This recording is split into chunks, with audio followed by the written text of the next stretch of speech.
Don't forget to hit the subscribe button and always turn on the notification. GA Trends, your #1 information source. Interest to support them because maybe that's what happened in Brazil, I may say. Tell Ghanaians what happened with the Black Stars in 2014. It was a big misunderstanding with the appearance fees and stuff like that because, I mean, we've been to World Cup and this thing never happened. So I don't know why all of a sudden something like this should happen and you create a big misunderstanding between the players and the officials. But I think with everything that coming up now, I think the Ghanaians are more aware and they more understand. That brings me to my next question, that Ghana football is in shambles now. How does it make you feel with everything that you have heard and I'm sure seen, watched and all of that? Well, I've not watched anything, I've just heard. But I mean, I don't have time to watch this rubbish. But I mean, it's very sad. It's very sad for everything. But I mean, were you surprised? Well, was I surprised? I don't know, but probably yes. But I mean, it's one of those things. But I mean, Ghanaians used to keep supporting the Black Stars because I mean, we have good young players who can take the country into different levels. So they should keep supporting them and forget what the FA or everything is happening with them. What steps do you think we can take to get out of this mess? Well, I'm not the one to tell you what to do. But you have experience. Why don't you share it? Because I don't think they listen. Have you tried it? I don't need to because I know they don't listen because I've played in a biggest club and things are done different.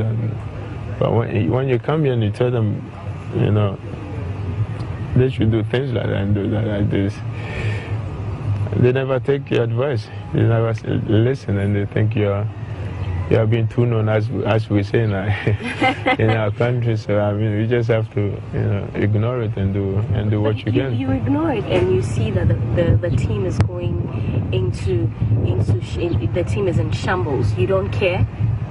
Well, of course I do care. But I mean,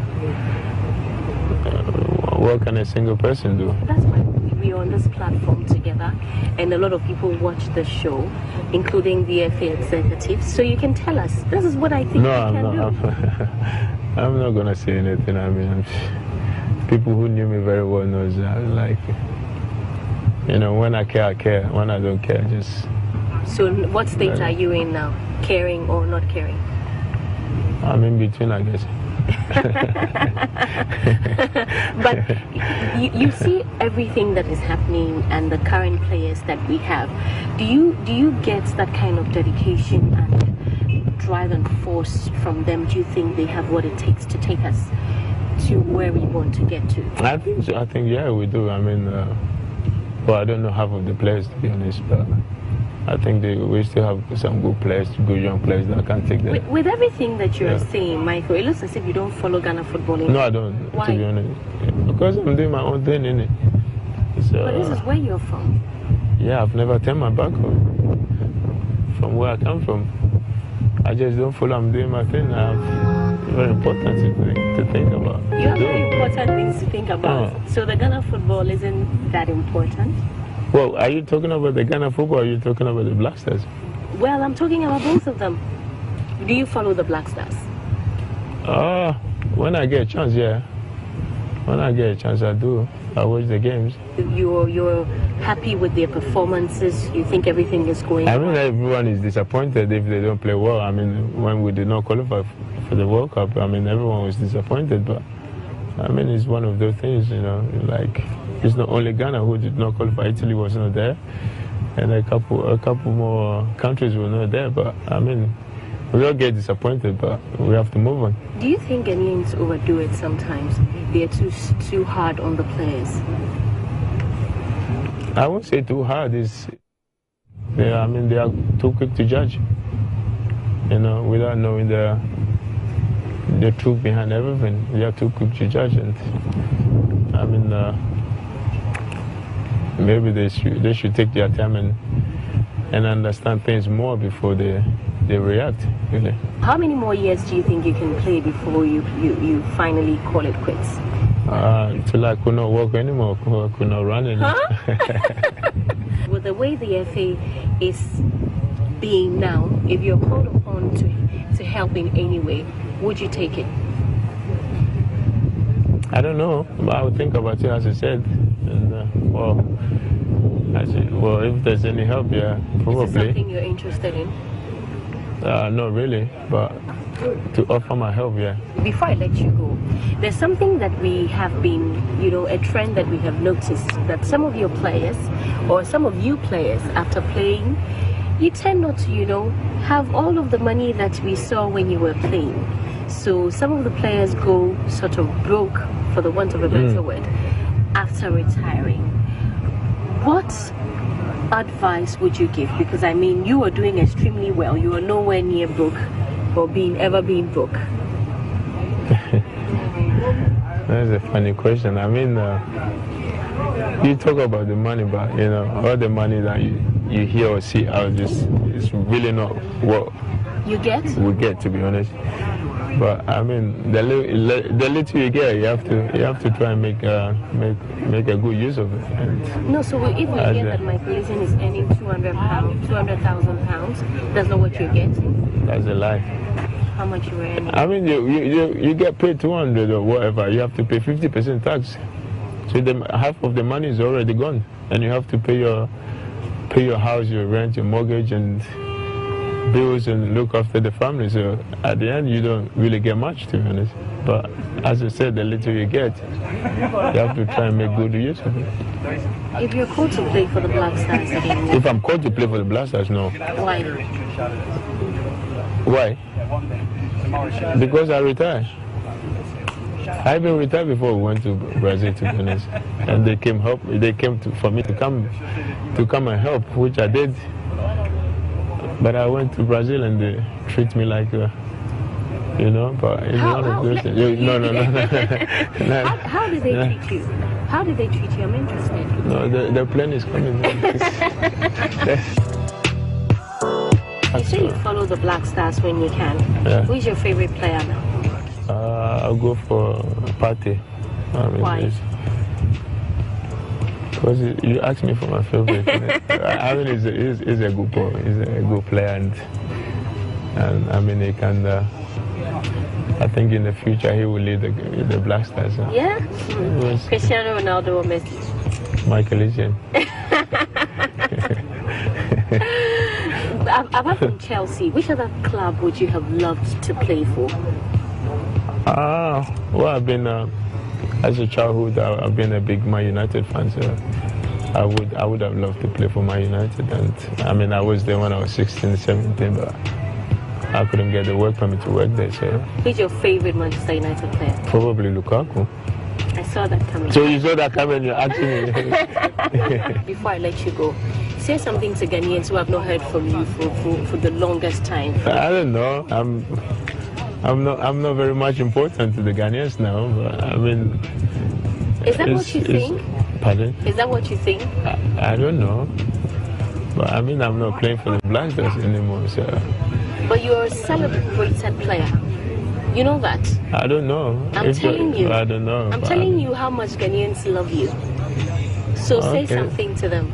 Thank you for telling me. I mean, it's great they still love me. I mean, I've done much for the country. They should appreciate what I've done. And I mean, it's good to hear that from you. And I'm very honored and happy to hear that. And I will say a big thank you to them. So thank you very much for talking to us, and that was my guest on Cheers, Michael Essien. A very big thank you to Rexona for making this possible. Right, so that was my interview with Michael Essien, and in the studio there's Abigail Susu, who is a sports journalist with multimedia. It's good to see you, Abigail. And then we have Lai Kinson in the house. Lai, how are you doing? And then Tiffany says she doesn't know anything about football, but today we'll talk about football and we'll find out the other side of her. Guys, so welcome. You watched Michael Essien's interview. I'll start with you, Lai. Sure. What do you think about it? Because when you listen and watch the interview, you feel a lot of anger, a lot of bitterness coming from Michael Essien. The 2014 World Cup, I know you were not there, but I'm sure you've heard stuff. aside how you feel, what happened? What have you heard? What is making the players so bitter? You know, I will tell you that 99% of every Black Stars player, before they leave the national team, they leave with grief. You know, because most of them feel they are not being treated very well. That's in how they try to push them away from the national team. Unlike in the European countries that if you are a national asset, they try to allow you to pay your dues well, and then when you are going out, they honor you so that you go out with pride. It's different from Ghana. They have their different mentality about how they go about it. Myself, I've been a victim. Other senior players that I've met. What was your case? You know, for me, as Ghanaian, a lot of Ghanaians know that 2006 first team that qualified Ghana to the first ever World Cup. I was the major part. I was part of the core players that qualified the nation to the World Cup, and then the final day to go to the World Cup, I was sent home. You see, wow. So it looks like everything that you've worked for, you will not be able to enjoy it. And then the following 2010 World Cup as well. That one was the most craziest one, because a day before the tournament starts, that's when they asked me to go home. But now it's all good. I've moved on in life, and I don't hold anything against anybody, because I believe in life whatever happens, it's happening for a reason. I'm working so hard as a coach to try to help the younger ones. All the knowledge I acquire throughout my playing days, I'm trying to pass it on to the young ones. Coming to Michael Essien, for me, I'm not in his shoes, so I believe he is the best person to explain whatever happens. 2014, we heard a lot that happened in Brazil. I wasn't there. I've talked to most of them, especially the ones that I played with, Essien, Sule, and then my brother Richard Kingston. I've spoken to them. They've explained to me what happened, but sorry to say, I'm not in the good position to say whatever transpired here.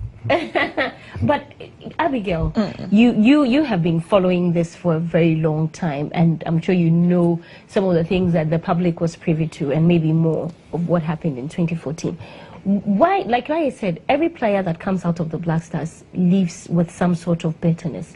Why do you think that is so? I mean, is this something that we should continue allow to happen all the time? Because now we have new crop of players. We have the likes of Thomas Partey, who I'm sure very soon, when he also decides to leave, he will leave with anger and bitterness. Why? Yeah, I'm hoping your last bit of concession does not really come in here, because, like you said, there are new crop of players that are doing so well. The drumness are coming in with some different ideas and all that. But like you said, we have always complained that call-ups into the senior national team, take it or leave it, has been based on people's personal interest. And so everybody wants his or her choice to make it out there. But listening to Michael Essien, you realize that deep down, we know him to be someone who doesn't really talk. And so even if something was going wrong at that time, he might have thought that it's one of those things. And he made a very important point that when they're able to play at the highest level out there, and then they come back and they think a lot of things are not going right, and they want to give their input, they are not allowed to speak, because this is a player that played as high as Real Madrid, and so when he's talking about player management, when he's talking about how to deal with his colleagues, at least he knows what he's talking about. But with our Black Stars, so there's a lot of things that go on in there, and I'm disappointed Lai is saying he's not in a position to say a lot of things, because he should give us that advantage. Because look at Essien's posture. Clearly, if you take the cameras off, he has 1,001 things he will talk about. And we've all seen how it happened. On our network, I think last week, he said it clearly that he repeated again that we always want to judge. And so whatever is happening now was just a handwriting of what was happening and how Muntari decided to react and whatever happened in 2004. And it's interesting when you come down here, like Lai said also, we just don't treat our players right. It happened even in our local league, and a lot of people talk about it, and we had to let it go. Look at a club like Kumasi Asante Kotoko, and you want to let go of your deputy captain in a person of Adom, because someone who has served you well over 5 seasons, and you didn't think that maybe you could use the last game of your season to bid him farewell and just go like a happy person like he was when joining the club. You just let him go in the middle of the season. He joins Ashgold, and he comes back to say good things about the club. Clearly on the face of it all, he'll be happy. But when he gets to Makehitz level and he's asked to recount what happened in his playing career, come on, when he gets to Kotoko, you get that bitterness in there again. And so it's something we are not practicing from that level. And so it just matches up to the national team. And like he said, he's played in every level of our national team. And so he's just not Makehitz. He's someone that has contributed so much. And here he is with all this bitterness. Yeah, I mean, Tiffany, I'll come to you now. Like you said, he's played in every level of the national team. Yes. But even for him to say something to his fans, he said that he doesn't think that Ghanaians love him. Because we have that's extremely sad. Tiffany, you are a musician, but in this case, you are not a footballer, so you are one of the many fans, Ghanaian people who watch football. Yeah. Listening to what Makehitz said, how does it make you feel? Well, I think, first of all, listening to his interview, you can get the fact that he's upset over something, but you can also get the fact that he doesn't feel like he wants to talk about it. He doesn't feel like he wants to talk about it for it to be like he's seeking attention or something. If he says that he feels he's not important to Ghanaians, that means to me, he feels okay, I've played football, what they wanted from me, I've done it for them. So right now I'm of no use to them. That's the impression that I get. I could be wrong, but I feel like he's hurt. But then, Abigail, I'm sorry, but they are justified when they say that if you don't give me the bonus, I won't play.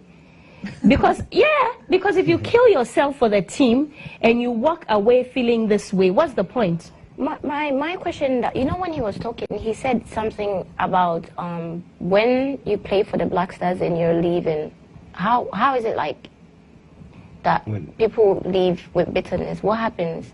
Sometimes, like in my case, I will always want to use myself, you know, because I'm not Michael, so I don't know how whatever happened to him. Even but if you know how he feels. Like you know how he feels. You know how he feels. Like for instance, what I said, the way in manner they get to push me away from the national team. Like for instance,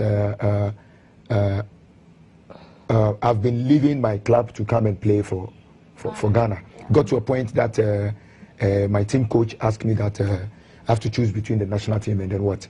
The team. Yeah. Because of the distance from Africa to Europe. Sometimes we play a match, immediately after the game you have to go back. Or maybe we've gone to Australia, look at the journey, you have to come back and then the team need you there.